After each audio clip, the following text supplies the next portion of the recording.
I've been here before. Hello, and thank you for coming back. I'm glad I haven't scared you off. Today's book is This Lullaby by Sarah Dessen. If I said before that I deserve a pat on the back, today's book means I get a double pat on the back because I finished this bad boy 30 minutes ago. So good night. If I should get a gold star, it is for today because I don't think I've ever been so quick to jump from finishing the book to reading the book. Although technically maybe it's more about an hour ago because one, I definitely fell asleep when I had like 30 minutes left and I was exhausted. So I said, I'm just gonna close my eyes. I did have to go back and read like the last 10 pages and then I had to write my notes. This was probably the worst idea I've ever had. Reviewing an author's body of work from beginning to end, I am never doing it again. Never ever. Especially because I realized her books aren't actually beach novels. In my head, I had this idea that Sarah Dessen was a summertime novelist. No, most of her books actually take place during the school year, if not away from the beach. Yeah, I'm exhausted. This was a really bad idea. I will never, ever, ever do this again. So thank you for bearing with me. Thank you for bearing through my reviews because I'm not proud of some of them, but we got what we got, and if you don't like them, just be kind and go to another one. This lullaby, I guess I'd say it is my favorite by far. I feel like I connect to the main character Remy the most. It could be because I'm very similar to her in that we're both obstinate and opinionated. I would not label myself the B word, but I do find that I like her spunk. It could also be because she's the only one so far who has this kind of spunk. Maybe Ruby from Lock and Key. There might be one or two others, but I feel like she's the only one who really, oh no, there's Auden. Auden from Along with the Ride. She's pretty secure in who she is. The only thing she can't do is ride a bike. I also liked this book more than the others because Dessen stayed away from her usual tropes. We do have our classic kitschy character who is Dexter, the love interest. But Barbara, her mother, is not the overbearing, judgmental mother. Remy, it's not about, she has a love problem, but she has no problem knowing who she is. This is not a book about her finding her voice. It is a book about her finding herself, but it is not a book about her finding her voice. This lullaby was very refreshing. I was surprised that we didn't have more focus on the lullaby and the dad part because it sort of sounded like it was going to be a major theme. And really what happens is her dad died when she was young and he was a musician. He was actually never really part of her life. But the one thing he did do successfully before he died was he wrote this lullaby. It is sort of a soothing song for her. She listens to it whenever she's having a hard time. But the book is not about her missing her dad. The book is not about her overcoming his loss. The book is not about how this song makes her feel. Although she does have feelings about this song. It's really just about her accepting the realities of life. But let's jump into this review. It's June. Remy does not believe in love. She believes in temporary boyfriends. Her most temporary boyfriend is this guy named Jonathan. And it's about time for her to break up with Jonathan. The other thing going on with her right now is that her mom is about to get married for the 5th time, and this time to Don, the car salesman. The one thing I liked about Barbara Starr, well actually I liked a lot of things about Barbara because I didn't have high expectations for her, but you'd expect her to be relatively superficial and not be putting a lot of work into her marriages, and that is why they're failing, or for her not actually to be caring about these men. Dawn has a good bit of money. She is a best-selling romance author, but apparently she has no money. You get the sense that maybe she's not writing as prolifically as she could, or maybe she just spends the money before she gets the money. But she's not marrying Don for his money. She does seem to actually love him, and she's trying to make this marriage work throughout the novel. The one thing I did have issue with her regarding her marriages, and this is just a difference of opinion regarding love. I'm just more particular about what it means to be in love. whereas she seems to accept the idea that you can be in love and then love ends. Even though none of those other marriages worked out, she's not upset that she married those men, and she really did love those men, and her marriages were great until they weren't. It's not necessarily negative, but personally, I disagree with her idea of what love is and how it looks in your life. But I liked her message. I liked that she did everything with a purpose, and even if it didn't work out, she doesn't regret her time. So this is what essentially Remy has to come to the conclusion of. Because her mother is getting married and Remy has become her unofficial wedding planner, she is meeting Don at his work in order to iron out the final details. She's walking out of the office when somebody runs into her, and she is not having it. I mean, I really enjoyed Remy. Turns out it's Dexter, and he thinks he's all suave and cool and charming, and she's like, sir, He gives her his best line, and he starts to write his number on her hand, and she's like, get away from me. Later that night, she's out with her girlfriends, and I enjoyed that she had this friend group as well. There was Lissa, Chloe, and Jess, so there weren't that many of them. They were kind of interchangeable. I didn't think we needed 3 best friends.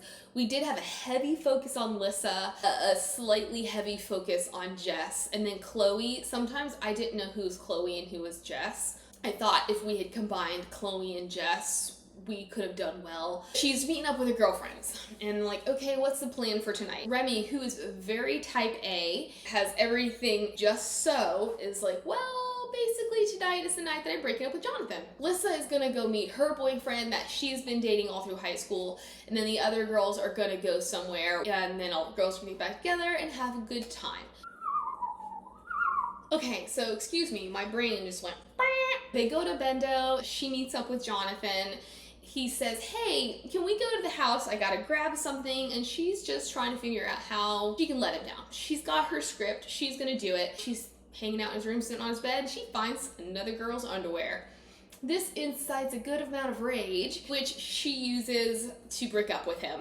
Now, she's had an absolutely terrible night. And then when we meet up with Lissa, Lissa is a mess because her boyfriend has broken up with her. Now it is time for the wedding, and guess who is playing the wedding? That would be Dexter and his band. Their band persona is the G-Flats. Their actual band name is Truth Squad. They know Don because he is distantly related to Dexter. He had gotten, or the band, I can't really remember, pardon me. Somebody had gotten into some legal trouble that Don had gotten them out of.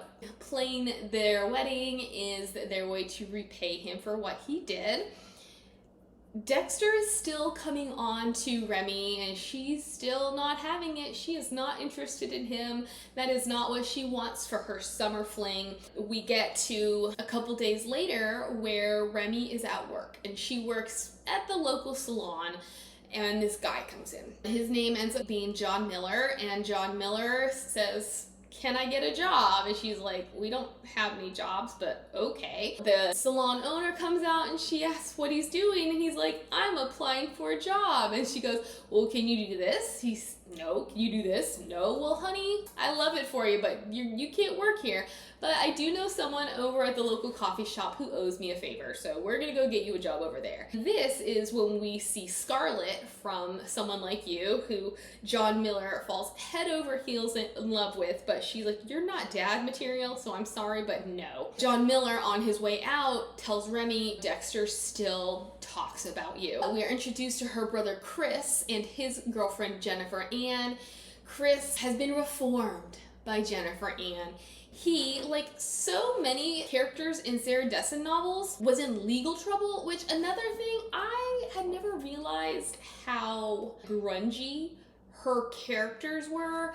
Grungy is not the right word for it, but I, in my head, thought of her characters as more squeaky clean, but her characters are all about drinking, smoking, and doing things, and I was just like, How did this not register to me when I was 17, 18, 24? Like, how did I not notice that they're doing all these things that I would have never been doing at their age? Chris had been in some legal trouble. He did go to jail, and that kind of kicked him into shape. But then he meets Jennifer Ann, and Jennifer Ann, she does not approve of Remy, but she has somehow gotten Chris to clean up his act, and now he's all in love, which is a point of contention for Remy because their whole lives they'd grown up with stepfather after stepfather. And they had been together in this whole thing of love doesn't exist and how long do you think our mom's next marriage is gonna last?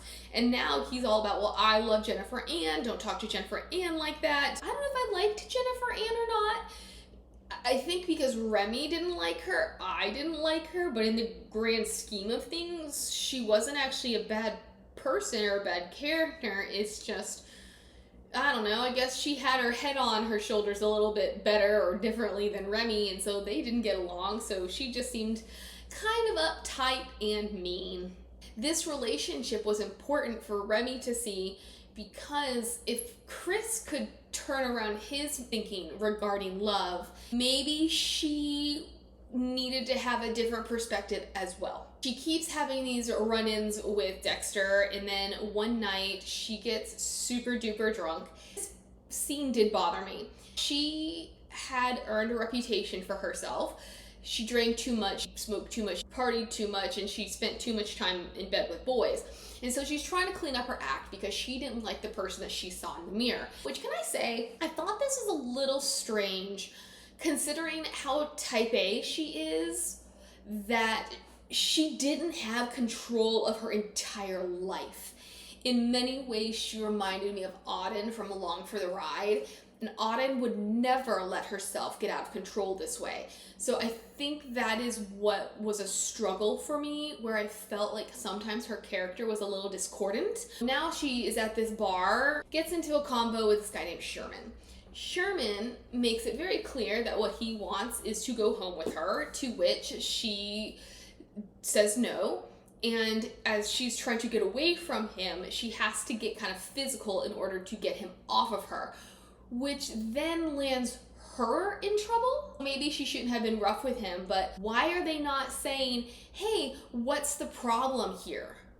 Because at that point, I would have thought it had been very clear that he is trying to take advantage of her. Dexter comes to the rescue. He takes her to his house, and he and his band, there's also Lucas and Ted, their plan is every summer they pack up their white van and they go to a new city and they are trying to get a record deal. So he brings her to his house and he just lets her sleep it off in his room. This is then what is the catalyst for them getting together, because she just decides to stop fighting it. There is a time when he asks her why she likes him, because he's like, this is why I like you. Now you get to tell me what you like about me. I really don't understand why she liked him, because they're so opposite, which I get it. Opposites attract. That's not what I'm disputing here. I don't really know what she wanted. Therefore, I don't really know why she didn't want him in the first place. Towards the end of the novel, I got a little tired of him. I thought he was fun, but he was a little too quirky, in my opinion. The fact that he was so clumsy. Why was he so clumsy? Or his job that he ends up getting is at a photo studio, but he's so inept at developing film that the manager says, I'll just put you at the front desk because you're so good with people. But apparently he's not good at the front desk either, because he's so... The word I'm looking for here is unorganized. I wanted Dexter to turn out to be one of those guys where he was maybe a straight arrow in some regard, and then when he got to college, he realized, there's more out there. So let me go chase that. Even though it looks like he's doing nothing with his life, he has all of this potential.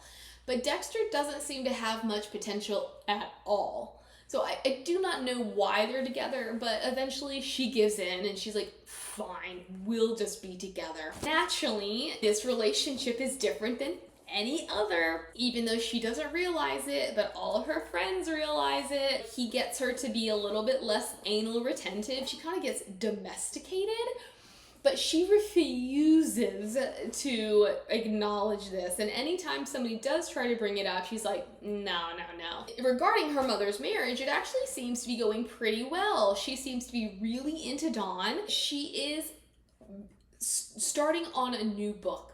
And I enjoyed this part just because I can relate to it so much. At one point, Remy picks up a page. The heroine is stuck between two men. The love of her life, who always lets her down, and then the guy that she doesn't love as much, but she has married because he is secure and he will provide her security. And of course, whenever she reads these pages, she's reading into them to see if they're reflective of her mother's marriage. I liked how this made us wonder what kind of change might be happening for Barbara Starr, because could this last guy be the guy? Someone that you wouldn't think she'd go for, but maybe this could be it. Ted and John Miller both come home from work with exciting news. And Ted's is that he has gotten someone from a record label to come see them play at Bendo. I don't understand the dynamic in this group, and again, that's a Sarah Dessen thing where she likes to put people together who shouldn't go together. And Ted is an artiste. He doesn't understand why the other guys aren't as serious about what they're doing. Why are we playing covers? We need to play our originals. And then it seems like the things that Ted wants them to do when they do have the chances are the things that ruin their chances. They have their set and they're not doing very well. She hasn't arrived yet, but it's just not their best night. Because as I said, Ted doesn't want them to play covers. So they're just trying to do their OG stuff, but something is off. She shows up and they play their potato song, because Ted is all about this potato opus. So he's gonna have all these songs that have to do with potatoes. There's at least one song that they do well and the crowd really gets into it, even though they were kind of iffy when they first started their set. Once she shows up and they do the potato song, they're looking strong, but then they try one or two more songs that aren't doing well, and then they play this lullaby, which Remy has told Dexter she does not like this song and she is not gonna be into it when they play it. So she doesn't necessarily get mad, but she's not happy either. The set goes the way it goes. They finish up, and then Dexter and the others go to talk to this lady. She's sitting over at the bar with one of her friends, and her friends are making comments about this relationship with Dexter and that she might actually be in love, to which she continues to say, "No, I'm not. Get off my back." But the more they say it, the more it gets in her head. Ted comes over. He's irritated because Dexter is very charming and he's feeling like it's the Dexter show. So he says some things about Dexter that then make Remy start to doubt Dexter's true intentions towards her. To which I say, why does that matter? You're all about the temporary anyways, so why does it matter if he's looking at you as temporary? Why does it matter to you if he has had relationships with other girls that have gone in certain ways? Because you've had relationship with guys that have gone in certain ways, so why does it matter? Well, it does matter, and this causes Remy to break up with Dexter. He says, "Let's be friends." She doesn't think it's gonna work out, but he's insistent, so she agrees to it. Not too long after, she's at work, and her boss and the other ladies sit her down, cut her hair, do her nails, do her makeup, because they've set her up with this guy named Paul. They had tried to set her up with Paul before she met Dexter, but she was like, "I'm not doing that." So this time there's really no way of getting out of it, and she likes Paul, and she kind of wishes she'd met Paul before she met Dexter, because Paul would have been the guy. He would have been the perfect summer boyfriend. All this stuff with Dexter never would have gone down. All of her thoughts and her feelings and any life changes and life decisions she might be making would never have happened if she'd met Paul first. So now she's dating Paul, and wouldn't you know it, Paul's friend, or friends, are fans of another band called Spinnerbait, who True Squad cannot stand. Spinnerbait was also a local band that got their big break, and now they have their big break, and of course, True Squad just can't stand them on principle alone. You see them throughout her body of work, and for me, honestly, they're probably a really, really good band. But because of the whole competitive spirit thing, nobody likes Spinnerbait. The catchphrase is, hate Spinnerbait. Of course, this is going to cause issues because she's on a date with Paul. They are stopped at a gas station on their way to their date. Who else would pop up but Dexter and John Miller? Dexter realizes she's in the car. He is not happy and he's drunk. So his true feelings are actually showing. They have this confrontation. Then the band has an opportunity to meet with a label. So they leave town and she's like, thank the Lord. She breaks up with Paul. Then her mom has gone out of town for a couple days. She comes home early because she wants to surprise Dawn. Well, before we get into this, there was an instance. So as I said, Dawn owns a car dealership. They have this kind of big Toyota days full of entertainment and of course True Squad, all kinds of other things. After this, Remy goes on a date. I don't understand this at all, but apparently she doesn't check her phone. She doesn't maybe even have her phone with her, but Dawn and Barbara drive a dealership car home, and he forgets his keys at the dealership, and I guess she doesn't have hers at all. So now they're locked out of the house. They can't get in touch with Chris or with Remy. So when Remy shows up, Dawn is ticked at her. One, I like this moment because we needed a moment like this. We needed some tension.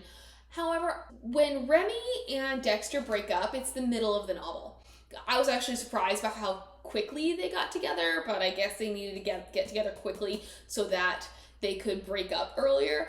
But I was surprised that we didn't have any warning signs earlier than this regarding the marriage, whether the marriage was going to end, whether it was going to succeed. I was waiting for more things to happen to make me wonder what kind of marriage this was going to be. All in all, it looked like a really successful marriage. But Dawn gets so mad. And the thing that Remy points out to him is, well, you're the one who forgot your keys, so you're the one who should be at fault for all of this. My question is, why didn't they drive back to the dealership to get the keys? If they were sitting outside that house for hours, to the point where he was going to break a window to get inside, why didn't they just go back to the dealership? Does he not have keys to the dealership either? Why did Remy not check her phone for hours? Even if she was on a date, as soon as they get back in their car, why doesn't she just pick up her phone and check? There were some holes in that for me. This is where you start to wonder, what kind of a guy is Dawn? Is he an alcoholic? He loves Ensure, but he does seem to drink a lot of beer, so maybe he's just an alcoholic and we didn't know it. They avoid each other for the remainder of the novel, so we don't actually get any insight into if this is going to be a further problem. But Barbara comes home early. He is not there. Remy had stayed over at friends all weekend, so she has no idea where he is. And this is where I think I've only read this book once. This is where I had a faint, niggling recollection that Dawn had cheated on Barbara, even though he reminds me of Bob from that 70s show. So whenever I think of Dawn, that is the image I get. So even though he's kind of like a roly-poly, Humpty Dumpty, maybe jolly guy, that he would be the one who's cheating rather than she, who I think of as more, like if you think of a soap opera queen, that's who I have in my mind. Dark hair, very regal attitude, statuesque, all that kind of stuff. So even though he doesn't seem like the type who would be cheating on her, he is actually cheating on her. And he has been cheating on her with his secretary, his assistant named Patty. The deal is, we get to the end of the novel.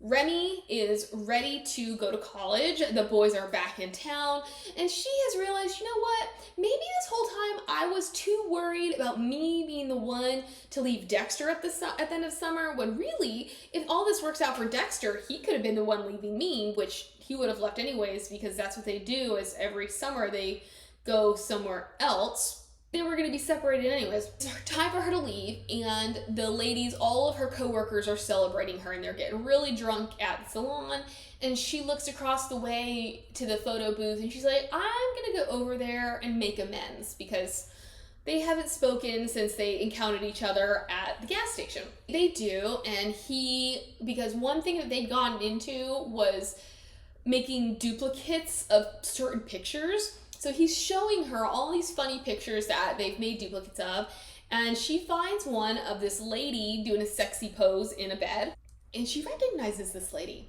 and she recognizes this bed, and she realizes that it is Patty. This photo was taken while she and her mother had both been out of the house that weekend. She gets super angry at him because she thinks this is his passive-aggressive way of getting back at her for breaking up with him and dating Paul. So she storms out. She goes home fully prepared to tell her mother what's happening, because she can't go off to college with her mother not knowing that she is being cuckolded. Only to get to the house and there are Ensure cans all over the place. So she knows something went down at this house, but nobody's there. She finds her mother in her mother's office, and the mother, she knows, Patty evidently had sent her that same picture. She had taken all those Ensure cans and thrown all of them at Don as he was trying to escape.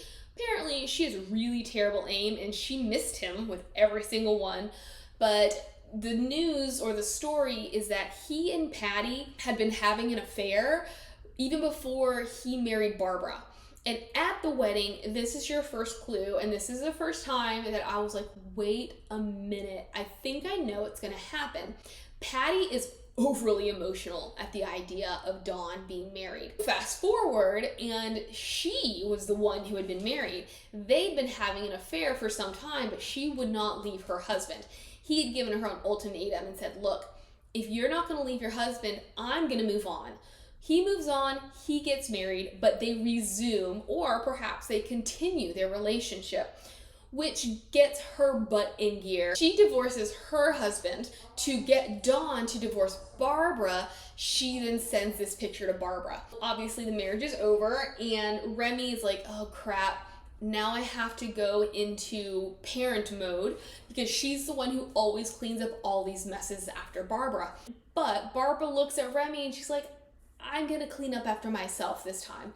You don't need to be the adult. I'm going to be the adult. Wouldn't you know it? Chris and Jennifer Ann stroll up and announce that they are engaged, to which, I mean, I don't love it or hate it. I think it's ironic. I think it's kind of funny because now Remy is going to be stuck with Jennifer Ann, but you get the sense that with Remy's change of attitude regarding love, she and Jennifer Ann might be headed towards a better path of getting along. That night, she ends up going to a gas station because she needs a Zip Coke. While she's there, she runs into Lissa. Lissa is obviously going on a date, so they're chatting about how Lissa finally got up the gumption to ask her co-worker out. And while they're sitting on the car drinking their Cokes, the other two show up. Lissa and Remy are astonished because these two apparently don't get along very well, but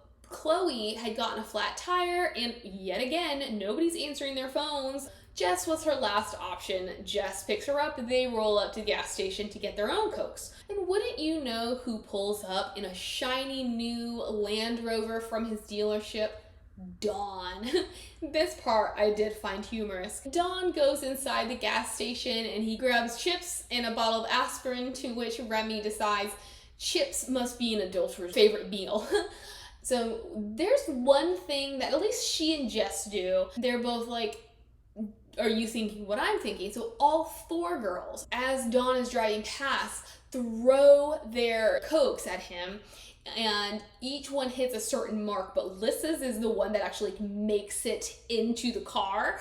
But Dawn, I guess knowing who would be behind all this doesn't even stop. He just keeps on going. So I thought it was good justice for Dawn. Chloe says to Remy after they've all gotten the down low, and she's like, so you think that Dexter, in an attempt to get back at you, showed you this picture on purpose? But how would he know that you knew her? Even if he had recognized her because you'd all been in group settings together, how would he have known that this picture was taken in your parents' bedroom? Remy sees sense. She goes and she finds Dexter. They make up. So now we fast forward into the fall while she's at Stanford. She and Dexter are still together. Her mother has finished her book.